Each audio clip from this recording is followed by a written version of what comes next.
style of play, I don't really know where they're at either. To be honest with you, they seem to go from the league. They seem to go a bit more direct than a lot of teams. Uh, they did attempt to go through the lines every so often, but they were happy enough to hit it in high to Whelan often because his ball winning ability can often get you out of jail a good bit, even if he's up against two or three lads. So very interesting. I suppose there's a lot more questions after the league rather than answers, and I suppose we really won't know them until Wexford. Are there any fines that you think Galway have got from the league? Any players that have really kind of stepped up and said, I demand a starting spot here? Well, I suppose Ronan Glennon and Tom Monaghan would be probably the two standouts. Glennon, he picked off 5 points, I think, from play against Cork.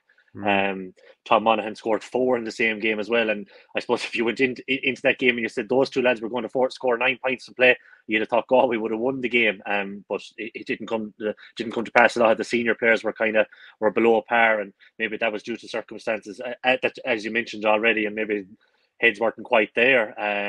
But those would be the two standouts. I suppose Glennon, it's probably an area where Galway are looking to find someone. With David Burke and Johnny Cohen maybe now in the twilight of their careers at Intercounty, I suppose there needs to be someone else who kind of, you're earmarking for the future. He saw pretty load of minutes during the league, and he did impress.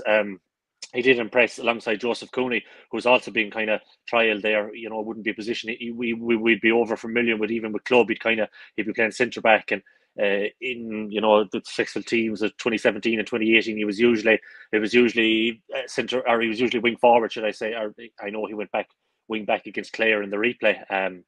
On Peter Duggan. But so it's a new midfield partnership. Whether Shefflin was just trying that out during the league and maybe one of Johnny Cohen and David Burke comes in to start will be interesting to see whether he's happy enough with what he's seen from the two lads.